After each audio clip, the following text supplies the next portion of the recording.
everybody, and welcome to another episode of the Pittsburgh Pirates franchise on MLB The Show 18. Pirates now sitting in second place. We will see what we can do with them here in this episode. Currently in second place, taking on the Marlins. Getting through some games here. We lose that game to the Marlins, and it looks like Ozzie Albies traded from the Braves to the Indians for Will Myers and Francisco Mejia. That's an interesting deal getting done there. Now, we have a one-run lead to protect, and we are going to go ahead and win that game by the run. Looking back, we lost 4-0 in another game here to the Marlins, but we're looking at that game we chose not to close out. Just looking at the box score to see that that game was actually against Darren Faulkner. That's right, Darren Faulkner, the subscriber draft choice. He is 4-4 on the year with a 3.50 ERA after that loss. So sad for him. Here in the rubber game on June 31st, what can we do? Heaney has a shutout going. Let's see if he can just end it. He does. It is a dub for our Pirates. So we get through that series. Now taking on the Washington Nationals. We lose the first game, but now it is time for the MLB draft as we pick 15th overall in this draft. So, pick player. Let's see what we have that we can, potentially bring in here to help our franchise.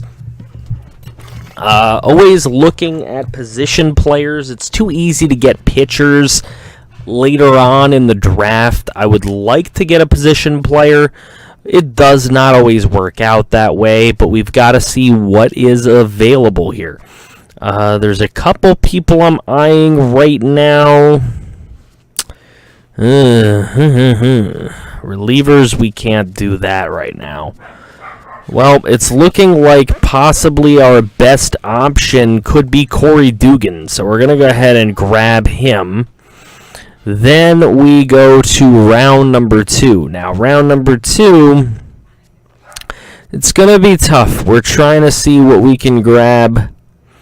And there was a couple people we had our eye on in the first round. We'll see if they're available here. I don't know. Lindsey Doughty, nah, not really into any of these guys. And nobody's green, so scouts, you really didn't do the job I was looking for this season. You know what I mean? What do we got here? It's such a tough choice to make because there's just not a lot of things fully scouted here. It's making it difficult for me. Marshall Mercer would be taking a shot in the dark. Let's go ahead. Why not? There's nothing I like that was scouted out fully, so let's see what else is here. There's some starters. Left field, center field. Looking. I don't like those potentials. I want to stick with the 80 potentials. I know there's a chance that they don't stay there, but you know what? We got to stick with it. So we're going to grab him. And then, what else are we looking for?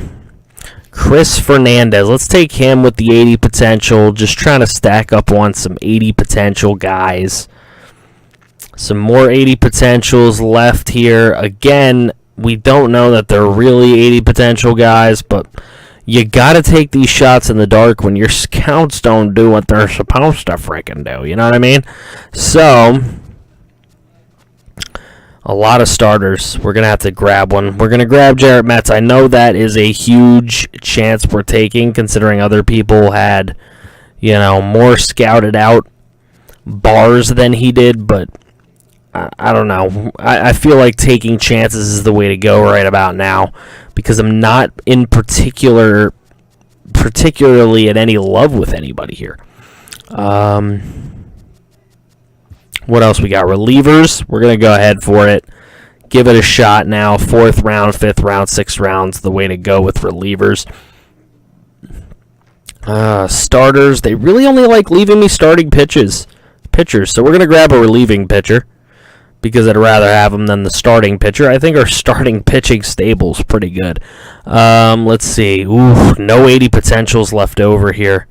So it's about going for a 75 probably potential in this round. So what I'm looking for, you know what? Why not? Why not give it a shot? Third baseman, Ken McAllister. See what we can get out of it. And the draft has come to an end. So let's see what we ended up with. Corey Dugan, we're going to go ahead and sign him. 69 overall, C potential, 19 years old. Not bad, not great. Somebody who could actually play well, though. Another guy here, right here. C potential, 73, second baseman. That's not too bad. 62 C shortstop for McCardle. That's not too bad. Chris Fernandez is actually a B, a 61B, 20 years old. Jarrett Metz is a 62B. That's not bad at all. That was a hell of a freaking blind buy right there. And Derek Davis, 62C. These aren't horrible. These are workable. Most of these guys probably won't be on the team, though. Ken Morgan has a D and Ken McAllister has a D. Don't pick anybody named Ken, I guess. So those guys will probably be trade bait next season because they're a little bit older anyways and they're D potential, so those aren't guys that I'm looking to keep around. But Metz, Fernandez, they could be a part of our future. They really could be. And then some of those C potential guys will just be very good minor leaguers. All right, as we go on, we lose the rubber game to Washington, so we lose that set. Now playing the Reds. Got a one-run lead to protect here, and we do win it. So good job, Rivero, getting that one done. Now, Jameson Taillon's eligible to be reinstated, but he's still going to be injured for a couple days, so we'll just put him on the bench, leave him there. Okay, it's 1-1 in this series now. Taillon's back. We lost the Red series. We are close to getting swept by the Cubs here. We do win, though. Cario Ferrioni was on the mound during that game, but now we're a game below 500 in a big series against the Brewers. So we lose that one 2-3, and now Josh Hader's trying to close us out. We've got the bases cleared with none out, beginning of the top of the ninth, and Ryan Schimpf is going to pop fly into right center field for out number 1. Nelly Cruz coming up next. He's 254 with 13 homers. That ain't bad. We're getting a lot of production out of old man Nelly. And then he's going to ground out to shortstop.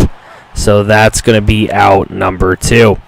Now, last man standing is Franco. Mikhail Franco is going to pop fly out to first base. And that's going to do it. We lose that game 1-0 against the Brew Crew. Not what you want to see. Now into the next one against the Brew Crew, and they're trying to close us out again, I believe. And this one is 3-2. Louis Brinson is up, and he's going to hit this one into center, and nobody will tag up. So that's not good. But now with 2 outs, it's Zachary Swain. Zachary Swain has done some big things in the past for this club. And this time he's going to get hit in the back. So we are going to bring in a pinch hitter for the pitcher with the bases loaded. It's going to be Russell Martin. So we're bringing Russell Martin out. All we need is a base knock, dude. You could bring in 2 people, and he's going to ground out to short. Not what we were looking for at all. So we do lose that game as well, 3-2. And the Brew Crew they're getting us. They're getting us right now. And now against the Diamondbacks, we sweep them. So that's pretty good. Unfortunately, they're not a divisional foe. So makes it a little bit more difficult to catch up, as now we're all the way in the basement in this division. But only 4 games out of first, and the Cardinals is a big series for us, because if we can take all 3, we can be a game out of first from the Cardinals, or maybe a couple games out of somebody else. I don't know, depending on what will happen here. So let's go ahead into the St. Louis series, see what we can do here. They have tie game, but Gallo can end it with a walk-off. We're going to sim that one. We're going to win it 2-1.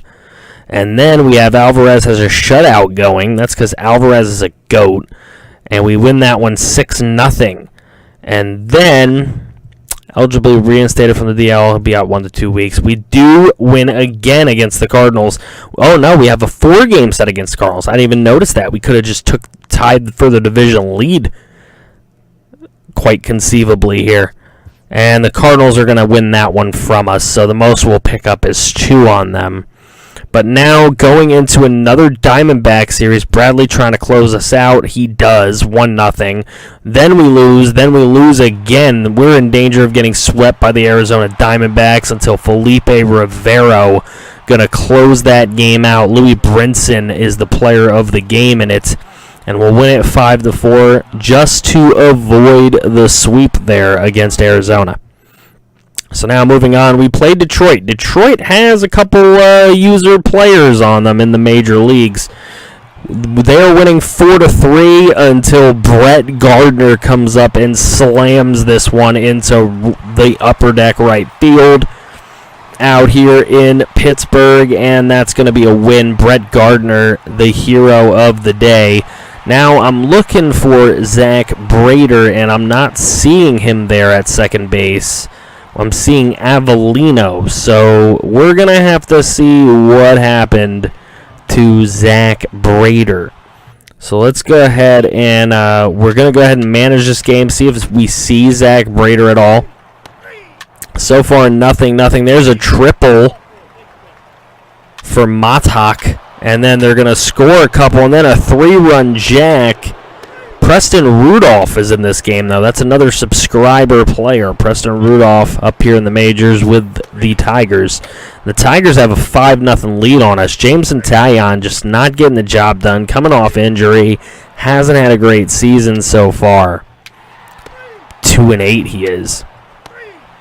Anyways, he's getting some strikeouts, though. We just need the bats to come alive, and we can maybe make a run at this thing. But it is 5-0 now, 6-0. Preston Rudolph now up with Taillon, and he's going to walk. But then we'll finally get the out. There's a double from Swain. There's a single and a run scored, and another double. But all it really produces is 1 run in that inning. Taillon going to give up a double in the 8th. We're going to pull him for Cario Farioni. Farione's had a very good season individually.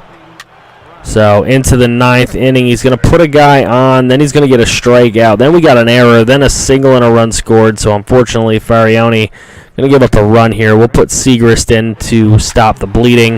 A 2-run shot for Mikael Franco, making it 7-3. Now 2 on with 1 out for Louis Brinson. He's going to fly out, and then Nelly Cruz going to get out. So we will lose to the Tigers. And there's your answer, Zach Brader on the DL with a torn groin. So he'll be out for a little while longer as we lose 2 out of 3 to the Detroit Tigers. Moving on, we are playing the White Sox. And we win that one. I don't know if we won the first game of the set. That one went by a little too quickly. Now up 8-7. There's a weak little pop, and that's going to get caught by the first baseman. So we do beat St. Louis there. We have got to beat St. Louis. St. Louis is key right now. Bell has 2 home runs today, make it 3. Don't really care. We're going to win that game. 9-7. So we go 8-7, 9-7, and 4-3. We sweep the Cardinals. That is so huge, it's not even funny. Then we're going to win Game 1 against the Dodgers. We're going to lose Game 2 against the Dodgers. And now we are at the All-Star break officially for the minor league team. So we're going to stop here. Thank you guys for watching this video. As you can see, we are tied for the wild card. What do you guys think of the future direction of the team? Are you excited for All-Star Weekend? Thank you guys for watching. Please like the video and subscribe if you're new. See you next time.